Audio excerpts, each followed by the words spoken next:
18, versículo a partir do 9, 10 e 11.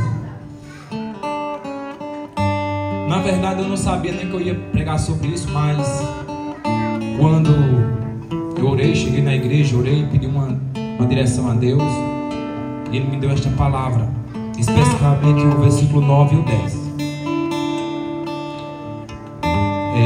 Para que os irmãos entendam a mensagem desta noite, é importante que nós retornemos um pouco nos versículos anteriores, a partir do versículo 1 em diante. Aqui o contexto é: Paulo chega até uma cidade chamada Corinto, e ele chega lá, a primeira coisa que ele faz é se encontrar com alguns outros cristãos que já haviam naquela cidade. E chegando naquela cidade, ele procura quem deve procurar, não é? Quem? Outros cristãos. E a preocupação de Paulo sempre foi, como os irmãos já sabem, já conhecem muito bem a história de Paulo, foi sempre pregar o Evangelho.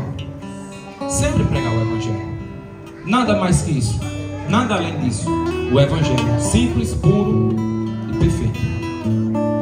E ele chegou na cidade de Corinto. Como de costume, a primeira coisa que ele ia fazer era procurar os cristãos. Quando não se encontrava, ele ia procurar os judeus, que eram co-irmãos dele, né?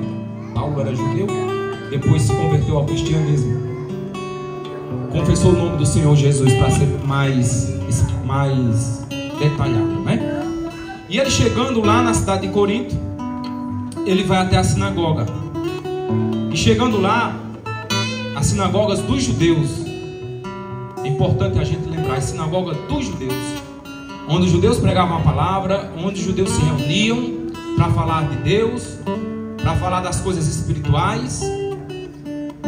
Corinto, assim como outras cidades ali da Ásia Menor, daquela região ali, tinha muita idolatria, era uma miscigenação de crenças. Homens e mulheres que criam em muitas coisas, assim como na cidade de Éfeso, né? E ele chega para os judeus, vai pregar o Evangelho na sinagoga. E chegando lá, pregando a palavra, pregando o Evangelho na sua oportunidade. Imagine nós, eu sempre costumo fazer essa alusão, nós que somos cristãos evangélicos, chegar, pedir uma oportunidade. Isso nunca vai acontecer, irmãos, mas pedir uma oportunidade para pregar numa igreja católica, num evento como uma novena do padroeiro da cidade. Era como se fosse isso. E chegando lá, eu pregar Jesus puramente como Ele é. Imagina o rebuliço que seria, não é? Numa novena de padroeiro, você pregar sobre Jesus e dizer o que a palavra diz acerca de idolatria, dessas questões. Imagina como seria difícil. Talvez eu sairia, ou nós sairíamos de lá enxortados, né? Sairíamos lá debaixo da pedra, do pau, de pedra, na ameaça. E foi assim que Paulo saiu da sinagoga. Ele chegou lá, esperou ser bem recebido, ser bem aceito, e não receberam Paulo. No versículo 6 diz assim: mas eles, opondo-se e blasfemando, tendo sacudido suas vestes, disse-lhes: o vosso sangue seja sobre vossa própria cabeça, e eu estou limpo. De agora em diante eu irei para os gentios. Diante da blasfêmia que começaram a fazer daquilo que Paulo estava pregando, ele disse: agora deixarei vocês, o sangue está sobre a vossa cabeça, eu partirei agora para os gentios. E no versículo 7 diz assim: partindo dali, entrou numa casa de um certo homem chamado Justo, um que adorava a Deus, e cuja casa estava junto da sinagoga. Ou seja, era como se a sinagoga fosse aqui e a casa dele fosse aqui do lado. E Crispo, o principal governante da sinagoga, veja bem, Crispo, o principal governante da sinagoga, creu no Senhor com toda a sua casa, E muitos dos coríntios, ouvindo, creram e foram batizados. Aí nós temos aí, irmãos, o interessante que eu sempre acho é que às vezes o que a gente pensa de fazer, pensa que vai dar certo, não dá certo, dá errado. Mas o errado que acontece, às vezes é o trabalhar de Deus. Por quê? Porque ele chega na sinagoga, prega a palavra. Provavelmente Cristo estava lá ouvindo a palavra, não se converteu. Depois Paulo vai sair da sinagoga, vai para até uma casa que está junto da sinagoga, começa a pregar, começa a se ver o movimento. Aí aqueles judeus que estavam indo para a sinagoga começam a observar o movimento naquela casa, vê que o movimento está diferente, vê que as pessoas estão sendo curadas, vê que as pessoas, os leprosos estão andando, vê que alguma coisa de novo está acontecendo, que realmente há um poder de Deus. Aí, talvez, a Bíblia não fala, mas talvez Cristo disse, fazendo uma alusão, talvez ele falou e disse: realmente eu vou parar aqui um momento e vou ficar de butuca, né? De ouvidos abertos, aí ouvindo o que é que está acontecendo lá, porque é como se fosse do outro lado, né? E ficou lá, talvez escondido, observando aquilo que Paulo ensinava. E ele se converteu, a sua casa se converteu. E Paulo se atemorizou-se. Paulo ficou com medo, porque o principal da sinagoga, ou seja, qual era o responsável, era como se fosse na época de Jesus, Caifás, tivesse se convertido, e toda a sua casa. E através da conversão de Cristo, muitos da cidade de Corinto se converteram também. E por ele ter se convertido, houve aquele rebuliço na cidade. Era como se as pessoas entrassem naquela casa, saíssem curadas, e as pessoas começassem a ficar maravilhadas e vissem que alguma coisa de novo estava acontecendo. E ele passa a ter medo. E Deus, o Senhor, chega até Paulo durante uma visão à noite e diz: não temas, mas fala e não te cales. É aí, irmãos, onde eu quero trazer a mensagem nesta noite. Não temas, mas fala e não te cales. Sabemos o que falta nas nossas vidas, talvez. Primeiro, nada, por eu ter um cargo de pastor, por uns aqui ter cargo de presbíteros, de missionários, de diáconos, nada nos coloca acima de nenhum dos irmãos que estão aí na nave da igreja. Nós estamos nas mesmas condições que os irmãos. Somos falhos como os irmãos. Precisamos da mesma misericórdia como os irmãos precisam. Precisamos da mesma graça que os irmãos precisam para ser salvos. A única diferença é que nós estamos tendo, pela misericórdia do Senhor, a graça de poder estar aqui, anunciando o Evangelho de Cristo. Mas a mesma graça que Jesus ele derrama sobre a minha vida, sobre a vida do pastor, sobre a vida do presbítero, sobre a vida do diácono, ele derrama sobre a tua vida, para você não se calar, não temer e anunciar o Evangelho dele. Porque, note, irmão, preste atenção, Paulo, ele foi para a cidade de Corinto, ele achava que ele era o único que acreditava em Jesus. Pensava-se ele que naquela cidade não haveria mais cristãos, não haveria mais crentes. Mas quando ele chega lá, ele vai diretamente para a sinagoga, porque achava-se que não tinha cristão. Quando ele é enxotado, expulso da sinagoga, que as pessoas começam a blasfemar do Evangelho, ele vai e presta atenção a um detalhe que não tinham prestado atenção: era a casa do justo, que estava junto da sinagoga. E ali era um culto, como um culto, talvez um culto como nós estamos, né, um lugar simples, um lugar sem muita pompa, sem muita riqueza, coisas sem ser grandes, extraordinárias, mas a palavra estava sendo pregada. E ele encontrou guarida naquele lugar, ele encontrou refúgio naquele lugar, e lá ele começou a pregar, e as pessoas começaram a crescer, o Evangelho começou a crescer naquele lugar. Mas por quê? Porque ele não se calou. E aqui eu não quero atentar para Crispo, nem para Paulo, mas para o justo. Ele não tinha, irmãos, título de profeta. Ele não tinha título de missionário, como Paulo tinha. Ele não tinha título de apóstolo, como Paulo tinha. Ele não tinha título de presbítero, como Pedro tinha. Ele não tinha título de diácono, como Timóteo tinha. Ele não tinha título de apóstolo, como Pedro, João, Lucas tinha. Mas ele tinha algo que todo crente pode ter. É o título de justo. Aleluia. De justo. Glória a Deus. E é o que nos coloca, irmãos, em paz e igualdade diante de Deus. Porque, irmãos, deixa eu te dizer algo e não se escandalize. Nem todos que têm títulos, que são pastores, que são presbíteros, que são diáconos, que são evangelistas, que são missionários, são justos.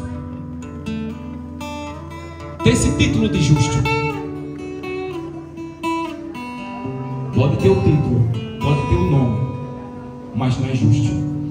Por isso os irmãos que fazem assim muitas aberrações em nome de Jesus nos dias atuais. Por isso que muitos blasfemam nos dias atuais, porque não temem mais a Deus, não temem mais o poder de Deus. Mas, irmãos, que nós venhamos nesta noite ser justificados por esta palavra, para que naquele grande dia o Senhor chegue e diga assim: vinde, benditos do meu Pai. Para que nós não venhamos ouvir de Jesus: aparta-te de mim, que eu não vos conheço. Essa ainda continua sendo a mensagem que tem que ser pregada nos dias atuais. Não é que eu vou indicar, não é que eu vou aceitar Jesus para ser rico, não é que eu vou aceitar Jesus para mim ser milionário, ser bem sucedido nas minhas coisas, nos meus negócios. Não é para que eu venha ser curado. Se eu for curado, amém. Mas o objetivo não é esse. O objetivo, irmãos, é que eu venha me doar para Jesus. E isso, irmãos, é o que é mais difícil. Eu estou falando isso e não querendo estar numa situação e me sentir numa situação de mais intimidade com Jesus. Não é isso. Porque talvez não, com toda certeza eu vou ser mais cobrado do que os irmãos que estão aí no banco da igreja, sentado na nave da igreja. Eu vou ser mais cobrado porque eu carrego um título nas minhas costas. E eu, quando vejo essa revelação que Paulo teve, irmãos, eu tremo de temor, porque eu sei o quanto eu fiz pouco para Jesus, o quão eu faço pouco para Jesus, o quão às vezes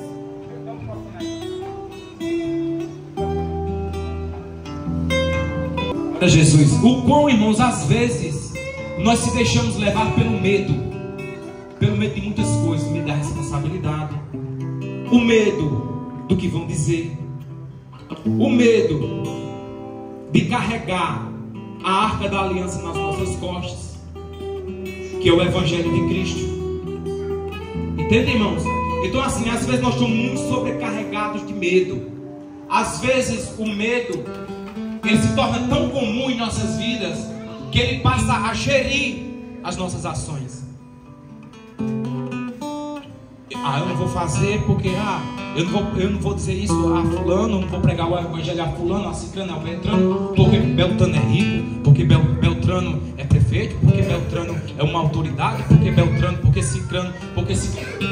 Irmão, se nós formos olhar para isso, o evangelho não vai crescer. Esse ministério não vai crescer. Porque o evangelho, ele cresceu em cima de homens e de mulheres que tinham coragem a se aceitar bem. Se não aceitar, bata a poeira dos pés e vamos embora, igual Paulo fez. E eu confesso aos irmãos, eu confesso meu pecado, eu confesso aos irmãos que para mim isso é o que é mais difícil para mim. Eu não me isento das minhas responsabilidades. Eu sei o quanto é difícil, o quão é difícil pregar o evangelho nos dias atuais, porque nós temos medo demais, irmãos. Medo do julgamento da sociedade, Quantas vezes a gente não diz assim: ah, eu não. Hoje existem diversos meios para a gente pregar, né? Mas a gente só quer pregar no culto, não é isso? A gente só se sente seguro em pregar no culto porque a gente se esconde atrás de uma capa, se esconde atrás de um terno, não é isso? De uma aparente justiça, de uma aparente, né, formalidade. Então a gente se esconde atrás disso, irmãos.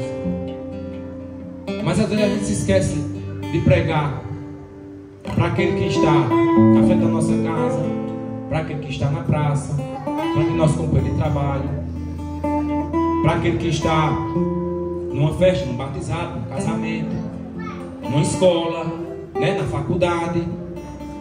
Por quê? Porque a gente acha todas as pessoas, estou falando por mim, viu, irmão? Todas as pessoas com mais autoridade do que a gente. A gente tem medo do que vão dizer, do que vão julgar. Hoje existe as redes sociais, que a gente tem medo de pregar pelas redes sociais, medo de gravar um vídeo, medo do que as pessoas vão dizer, medo, claro que tudo tem suas responsabilidades. A gente é responsável por aquilo que a gente fala, a gente tem que ter essas responsabilidades. Mas a gente tem que usar, irmãos, nos últimos dias, todos os mecanismos para que almas sejam libertas do poder do inimigo. E o que tem faltado, irmãos, na minha vida, não vou dizer na vida dos irmãos, eu não conheço a vida dos irmãos, eu conheço a minha vida. O Senhor falou comigo hoje, quando eu cheguei, é mais essa questão de não ter medo, de não se calar. Por quê? Porque o Senhor, Ele é conosco. E nenhum homem lançará a mão de ti para te ferir, porque muito povo tem nesta cidade. Glória a Deus. Você acha que somente nós, entre 10 mil e tantos habitantes de Dona Inês, somos privilegiados de somente ouvir a palavra de Deus, de sentir essa graça? Vamos adorar Jesus? Enquanto eu vou passar o trabalho para o nosso pastor Adriano, em nome de Jesus. Que o Senhor Deus tenha misericórdia das nossas vidas, irmãos. Encontre misericórdia. Que o Senhor encontre justiça dos nossos corações, para que nós venhamos fazer a obra dele com mais amor. Que neste dia, que neste culto, fica de pé, neste culto de Santa Ceia do Senhor, você encontre forças, que a coragem de pregar o Evangelho invada o seu coração, invada o teu ser, e você possa sair daqui com mais coragem, com mais fé, com mais força para pregar esse Evangelho. Porque irmãos, o Senhor precisa de homens e mulheres corajosos, que não tenham medo, não dos homens, que não tenham medo dos inimigos, do inimigo das nossas almas, porque nós sabemos que tudo é uma luta espiritual. Não é o homem que nos fere, não é o homem que nos magoa, mas é o próprio diabo. E ele precisa ser vencido pela tua coragem, pela tua força e pelo teu vigor de pregar o Evangelho. Amém? Adora Jesus, Davi. Adora Jesus, Davi. Adora ao Senhor Jesus nesta noite. Que o Senhor venha nos fortalecer.